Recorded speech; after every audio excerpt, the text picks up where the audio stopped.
हमने सुने पवनदास जी के विचार। अब हम इनसे ये जानना चाहेंगे कि संत रामपाल जी महाराज जी परशुराम जी को और अन्य देवी देवताओं यानी ब्रह्मा विष्णु महेश जी को भगवान कहकर संबोधित क्यों करते हैं। इस पर हम पवनदास जी के विचार जानेंगे संत रामपाल जी के महाराज जी के ज्ञान आधार से। तो सब तक ये संदेशा जाएगा तो सबके समझ में आएगा। तो बताएं पवनदास जी, इस पर क्या विचार है। देखिए कजोड़ जी, इसके बहुत सारे कारण हैं।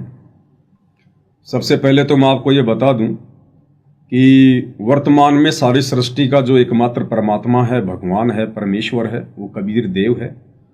और वो कबीर देव वर्तमान में 8 सितंबर 1951 को सतगुरु रामपाल जी के रूप में, स्वरूप में सतलोक से चलकर स्वयं धरती पर जो है वो प्रकट है। तो मेरी नज़र में, मेरी दृष्टि में इनके अलावा दूसरा कोई परमात्मा, कोई भगवान नहीं है।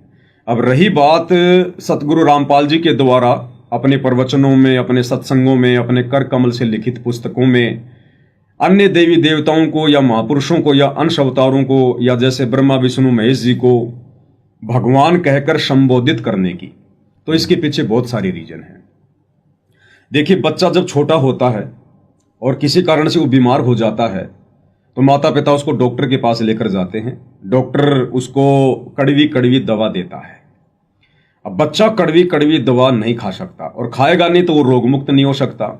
तो माता पिता फिर क्या योजना बनाते हैं कि इस बच्चे को ये दवा चीनी में डालकर पिलाई जाए, कुछ मीठा मिलाकर ये कड़वी दवा इसको दी जाएगी तो बच्चा मिठास के चक्कर में इस दवा को पी लेगा और पी लेगा तो धीरे धीरे रोग भी मुक्त हो जाएगा।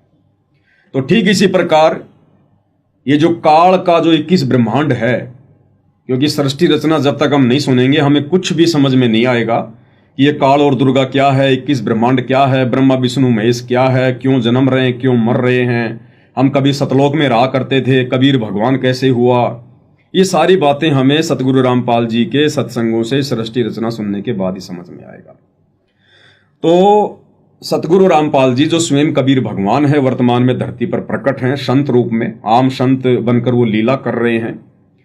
और हम जितने भी प्राणी जो असंख्य युगों पहले से हम इस काल के 21 ब्रह्मांड में आ गए थे, इस काल के साथ में, दुर्गा के साथ में, अपनी खुद की गलती के द्वारा अपने पिता से जो है वो द्रोह करके अब वो परमेश्वर फिर इस धरती पर आता है संत रूप में, मनुष्य रूप में, क्योंकि इंसानों को समझाने के लिए कबीर परमात्मा ने इंसान का रूप धारण करके ही आना पड़ता है।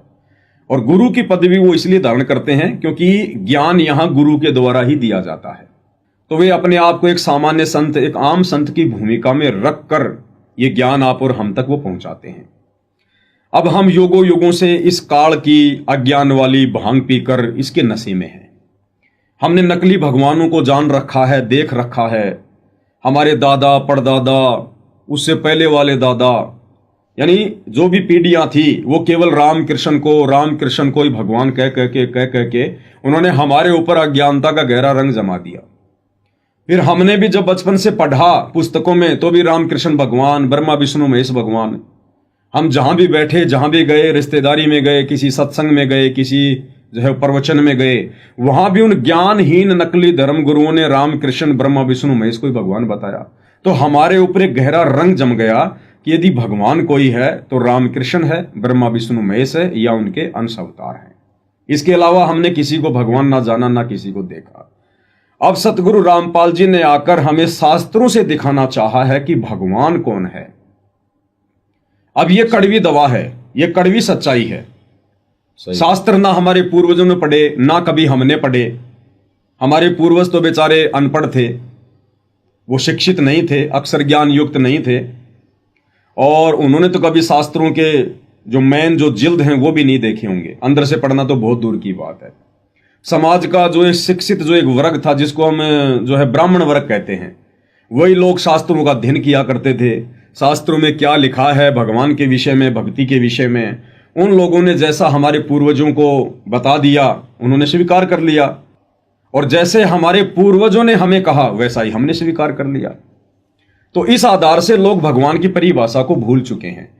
अब सतगुरु रामपाल जी परमेश्वर जी ने आकर गीता, वेद, कुरान, पुराण, बाइबल सभी शास्त्रों को खोल खोल कर दिखाकर उन्होंने ये साबित किया है कि ये जितने भी भगवान हैं जिनको हम भगवान मानते थे, ये भगवान नहीं है, ये परमात्मा नहीं है।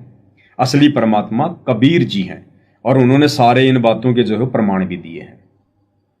तो अगर डायरेक्टली संत रामपाल जी ये बातें कह दें कि भाई ये रामकृष्ण भगवान नहीं है, परशुराम जी भगवान नहीं है, ब्रह्मा विष्णु महेश भगवान नहीं है, काल और दुर्गा भगवान नहीं है, भगवान तो कबीर जी हैं, वो सतलोक में रहते हैं, सचखंड में रहते हैं, तो किसी के भी गले ये बात नहीं उतरेगी।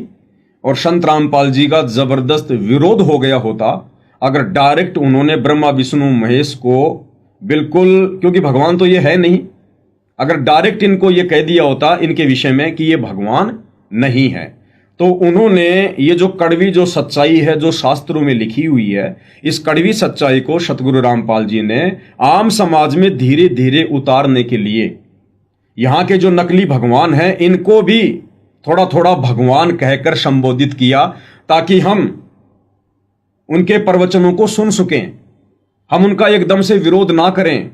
और संत रामपाल जी हमें क्या समझाना चाहते हैं, क्या बताना चाहते हैं, शास्त्रों से क्या दिखाना चाहते हैं, सृष्टि रचना के माध्यम से हमें क्या बताना चाहते हैं, उन बातों को धीरे धीरे हम स्वीकार करें। इसलिए सतगुरु रामपाल जी ने हमारी छोटी बुद्धि को देखते हुए, हमारी शास्त्र ज्ञानहीनता को देखते हुए, और इन्होंने ब्रह्मा विष्णु महेश को भी कहीं कहीं पर भगवान की संज्ञा जो है वो दी है। अन्यथा ये जितने भी भगवान हैं ये सारे के सारे सतलोक से आए हुए हैं, सब जीव रूप में आए थे और अंत में सब जीव रूप में रह जाते हैं। जितनी जैसी इनकी भक्ति होती है उस हिसाब से काल इनको ये पद देता है, और जैसे इनकी भक्ति समाप्त होती है ये 84 लाख योनियों में चले जाते हैं, जितने भी भगवान हैं, गधे कुत्ते सूअर के जन्म भोगने के लिए। तो ये यहाँ के भगवानों की ये परिभाषा है। दूसरी बात, सतगुरु रामपाल जी के द्वारा ये कहना कि भाई भगवान ब्रह्मा, भगवान विष्णु, भगवान शंकर, भगवान परशुराम जैसे वो शब्द यूज करते हैं इनके लिए, तो उसका एक गहरा रीजन है। परमेश्वर हमारे निकट आना चाहते हैं और हमारे निकट आने के लिए परमात्मा ने यहाँ के तथाकथित भगवानों को भी झूठी महिमा देनी पड़ती है। मैं आपको सतगुरु रामपाल जी का एक प्रवचन सुनाता हूं। उनका एक सत्संग है।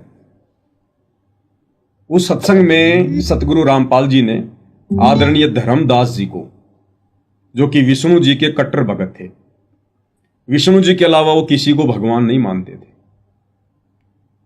उस धर्मदास जी के नजदीक आने के लिए, उस प्यारी आत्मा को अपने ज्ञान के रंग में रंगने के लिए, जब वो धर्मदास जी मथुरा गए हुए थे शालिग्राम की पूजा के लिए, उनके दर्शन के लिए, तो वहां कबीर परमात्मा एक जिंदा महात्मा का रूप बनाकर आए और धर्मदास जी के निकट आने के लिए उन्होंने धर्मदास जी को महाराज की संज्ञा दी। महाराज यानी भगवान, महात्मा, महापुरुष, महाज्ञानी। जबकि धर्मदास जी को कबीर परमात्मा जी के मिलने से पहले भक्ति मार्ग का कै ख गय का भी ज्ञान नहीं था। तो उसके निकट आने के लिए कबीर परमेश्वर जी ने जिंदा बाबा के रूप में धर्मदास जी को महाराज कहकर संबोधित किया और अपने आप को महाअज्ञानी बताया। धर्मदास जी से कहा कि आप तो मुझे मुक्ति स्वरूप दिखाई दे रहे हैं, जैसे आपने तो मुक्ति प्राप्त कर ली है, आप तो बड़े ज्ञानी महात्मा दिखाई दे रहे हैं, मेरे जैसे अज्ञानी का भी आप जी उद्धार कीजिए, मेरा भी आध्यात्मिक स्तर पर थोड़ा मार्गदर्शन कीजिए।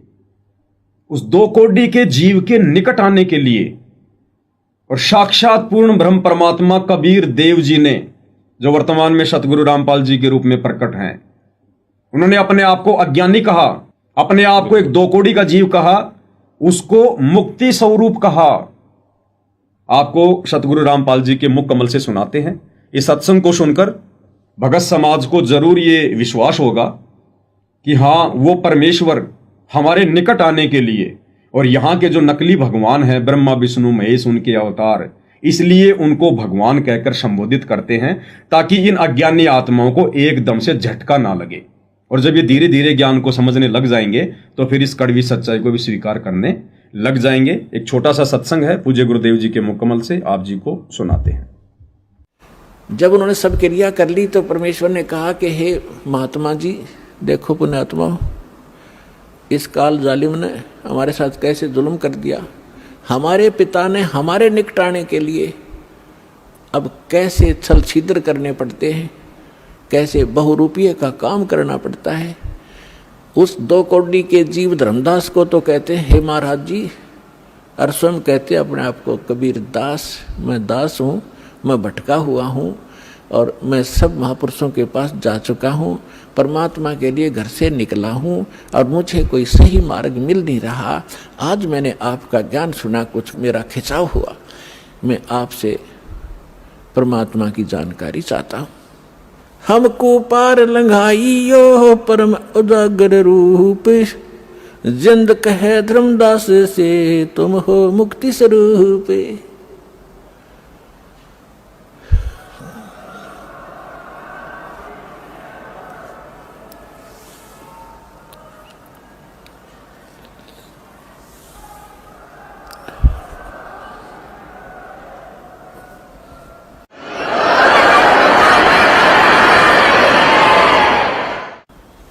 अब परमात्मा ने उस जीव के निकट पहुंचने के लिए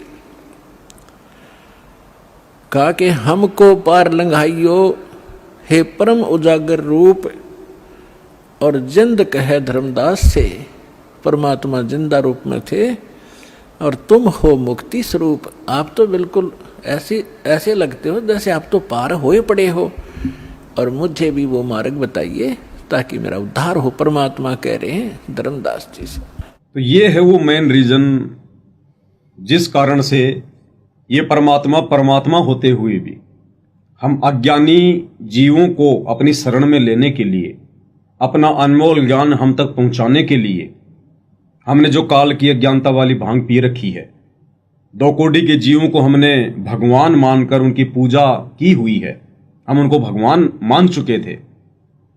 तो उनकी सच्चाई बताने के लिए परमात्मा इनको, चाहे ब्रह्मा विष्णु महेश जी हों, चाहे उनके अंश अवतार हों, परमेश्वर अपने सत्संगों में बार बार कई बार उनके नाम से पहले भगवान शब्द का जो है वो जिक्र करते हैं। तीसरी बात क्या है कजोड़ जी, ये भक्ति मार्ग है और सतगुरु यहां आकर हमें तत्व ज्ञान इसीलिए देता है कि हम उनके संकेतों को थोड़े में समझ जाएं। कैसे? कबीर परमेश्वर जी की वाणी है कि शिष पूजे गुरु आपना और गुरु पूजे सब साध, कहे कबीर उन दोनों का मता बड़ा अगाध। शिष पूजे गुरु आपना, जो एक शिष्य होता है, शिष्य का भगवान केवल उसका गुरु होता है। शिष्य ने केवल अपने गुरु की ही पूजा करनी चाहिए। बिल्कुल सही। शिष्य के लिए उसका गुरु ही भगवान होता है, अन्य कोई भगवान नहीं होता फिर उसके लिए, ना परशुराम, ना ब्रह्मा विष्णु महेश, ना राम, ना कृष्ण। शिष्य पूजे गुरु आपना और गुरु पूजे सब साध। और जो गुरु होता है, जो परमात्मा स्वरूप होता है, उसमें कोई ये कर्म लागू नहीं होता अध्यात्म का। वो भले सबकी पूजा करे, गुरु चाहे सबको भगवान कहे, क्योंकि उसने तो ज्ञान समझाना होता है, हम तक पहुंचना होता है। लेकिन शिष्य की कुछ मर्यादा होती है जो गुरु सत्संगों में हमें जो है बता देता है कि शिष्य ने अपने गुरु की ही पूजा करनी होती है, मूल पूजा सतगुरु की ही होती है। और शिष्य ने पतिव्रता पद पे रहकर भक्ति करनी होती है। पतिव्रता पद पर रहकर भक्ति करने का मतलब है अपने गुरु के अलावा दूसरे को पति परमेश्वर के रूप में स्वीकार ना करना। सही बात। शिष्य की जुबान से गुरु के अलावा किसी और के लिए भगवान शब्द का प्रयोग ना होना, अन्यथा हम फिर व्यभिचारणी भक्ति में आ जाएंगे, जो गीता जी में मना किया हुआ है। हम पार नहीं हो पाएंगे फिर। तो शिष्य पूजे गुरु आपना और गुरु पूजे सब साध। गुरु तो सबको भगवान कहेगा, परशुराम को भगवान कहेगा, रामकृष्ण को भी भगवान कहेगा, लेकिन गुरु ने साथ में सत्संगों में सृष्टि रचना के माध्यम से और गीता जी को पढ़ाते समय यह भी साबित कर दिया कि ये कितने लेवल के भगवान है, ये कहां तक के भगवान है। तो कहते हैं शिष्य पूजे गुरु आपना, गुरु पूजे सब साध। कहे कबीर उन दोनों का मता बड़ा अगाध है, उन दोनों के द्वारा ये शब्द कहने में बहुत ज्यादा अंतर है। गुरु जो परमात्मा होता है, जिसपे कोई कर्म लागू नहीं होते, वो भले किसी को भी भगवान कहे, किसी की भी पूजा करे, लेकिन शिष्य ने यदि अपने गुरु के अलावा किसी और को भगवान कह दिया, किसी और की पूजा कर ली, तो शिष्य का तो सारा धर्म ही नष्ट हो जाता है। तो कहते हैं कहे कबीर उन दोनों का मता बड़ा अगाध। तो इस कारण से सतगुरु रामपाल जी अपने सत्संगों में भले किसी को भगवान कहें, कितना ही भगवान कहें, हमें कोई ऑब्जेक्शन नहीं है, लेकिन यदि उनसे ज्ञान प्राप्त करने के बाद, उनसे उपदेश लेने के बाद, जिस प्रकार से सतलोक आश्रम के प्रवक्ता चांद राठी जी ने परशुराम जी को भगवान कहकर संबोधित किया, तो वहां फिर ऑब्जेक्शन होना लाजमी है। एक छोटा सा उदाहरण दूंगा आपको।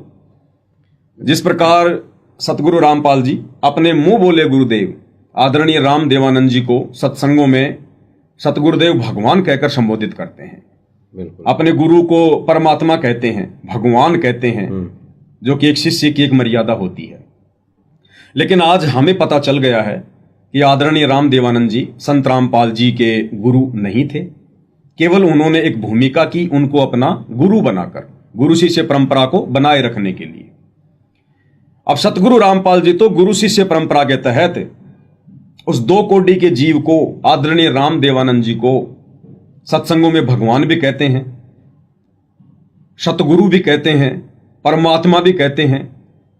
लेकिन क्या हम सतगुरु रामपाल जी के भगत, सतगुरु रामपाल जी के मुंह बोले गुरुदेव को भगवान कहकर संबोधित कर सकते हैं? क्या हम उनको परमात्मा कहकर संबोधित कर सकते हैं? नहीं कर सकते, क्योंकि हमें पता चल गया कि हमारे भगवान, हमारे परमात्मा, हमारे गुरुदेव सतगुरु रामपाल जी हैं, तो हम उनको भगवान कहकर संबोधित नहीं कर सकते।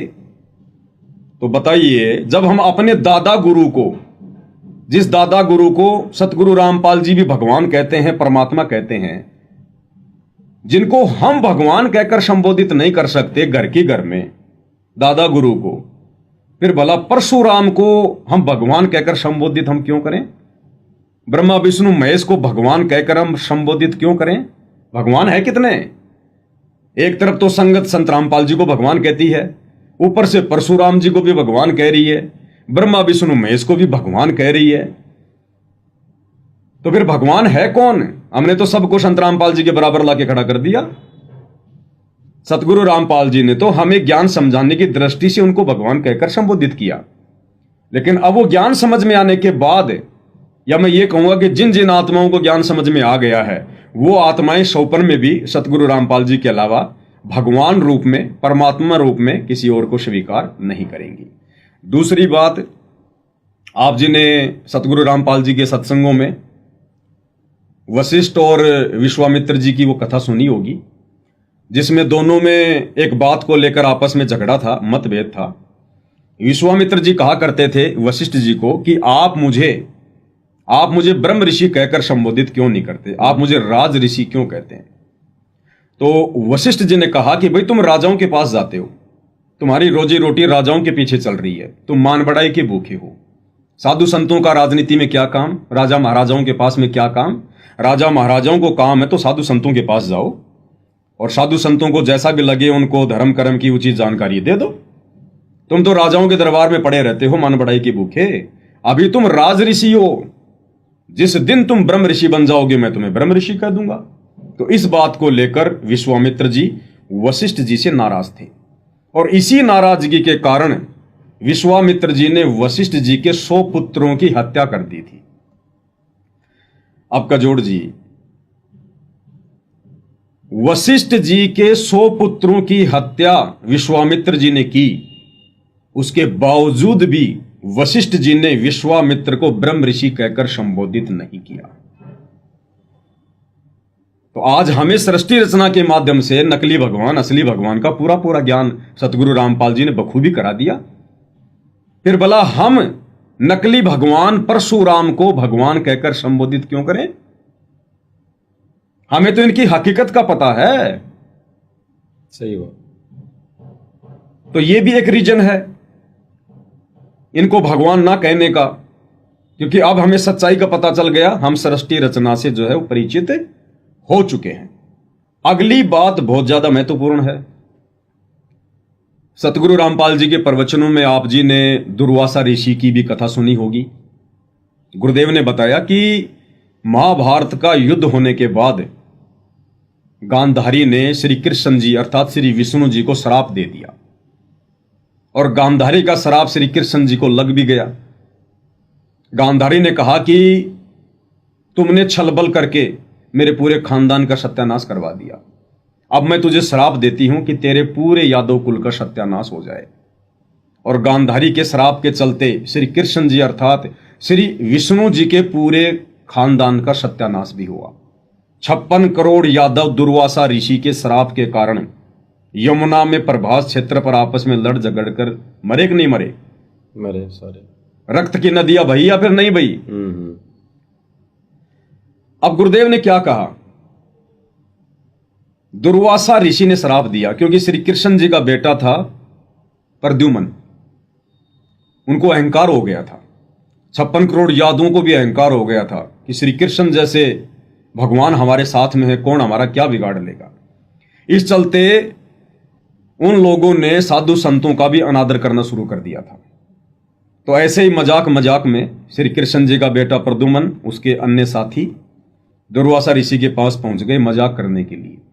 ये कहते हैं बड़ा पहुंचा हुआ साधु है, चलो इसकी परीक्षा लेते हैं। तो श्री कृष्ण जी के बेटे प्रद्युम्न को एक स्त्री का स्वांग धारण करवाया उन लोगों ने।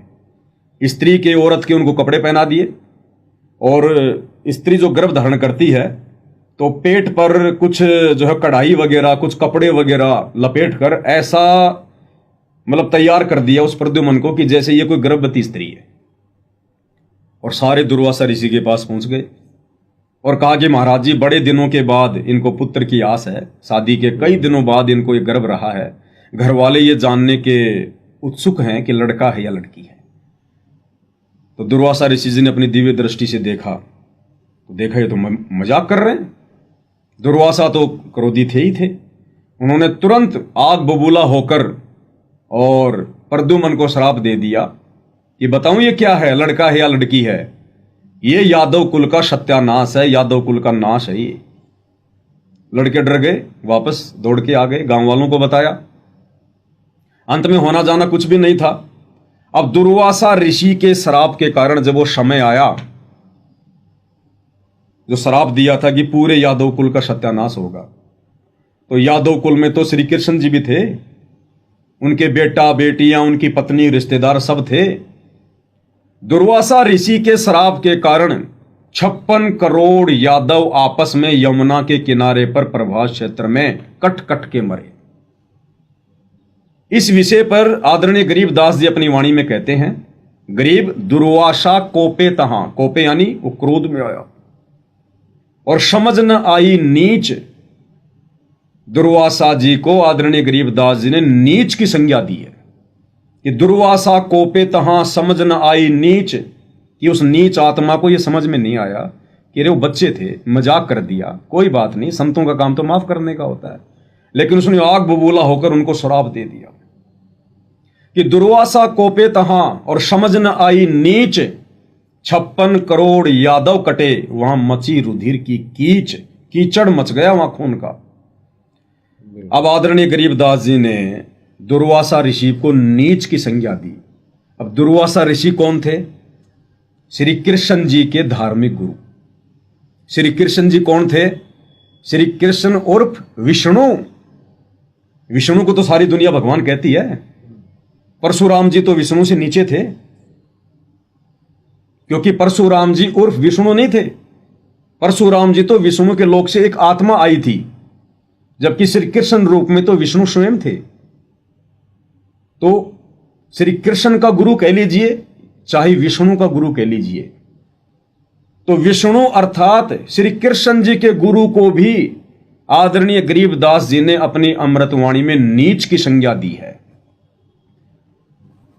फिर भाई हम श्री विष्णु जी के एक अंश अवतार, छोटी सी शक्ति को, परशुराम जी को भगवान कहकर कैसे संबोधित कर सकते हैं? कैसे वो भगवान हो सकते हैं? जब विष्णु जी के गुरु दुर्वासा को भगवान ने नीच की संज्ञा दी है क्योंकि उसने 56 करोड़ यादवों का सत्यानाश कर दिया अपने वचन से, श्राप से। 56 करोड़ यादव आपस में कट कट के मर गए। और परशुराम जी ने क्या किया? 3 बार पूरी पृथ्वी को क्षत्रिय विहीन किया, मार मार के, काट काट के। केवल क्षत्रियों का विनाश किया, उनकी औरतों का नहीं किया, उनके बच्चों का नहीं किया। अब उन लोगों के मरने के बाद में वो सारी औरतें विधवा हुई, सारे बच्चे यतीम हो गए, अनाथ हो गए, रोजी रोटी की समस्या उत्पन्न हो गई, लोगों की दुर्भावना का शिकार होना पड़ा, गंदी नजरों का शिकार होना पड़ा। तो ऐसे परशुराम को हम कैसे भगवान की दृष्टि से देख सकते हैं? अगर हमने उनके लिए भगवान शब्द यूज भी कर लिया, सतगुरु रामपाल जी के भगत होने के बावजूद, हमारा तो धर्म कर्म वही नष्ट हो जाएगा। क्योंकि हमें भगवान की परिभाषा सतगुरु रामपाल जी ने समझा दी है, बता दी है। तो अब हम ये गलती दोबारा फिर से नहीं कर सकते। तो ये बहुत सारे रीजन है सतगुरु रामपाल जी के द्वारा अपने सत्संगों में, अपनी पुस्तकों में इन तथाकथित भगवानों के आगे भगवान शब्द यूज करने का।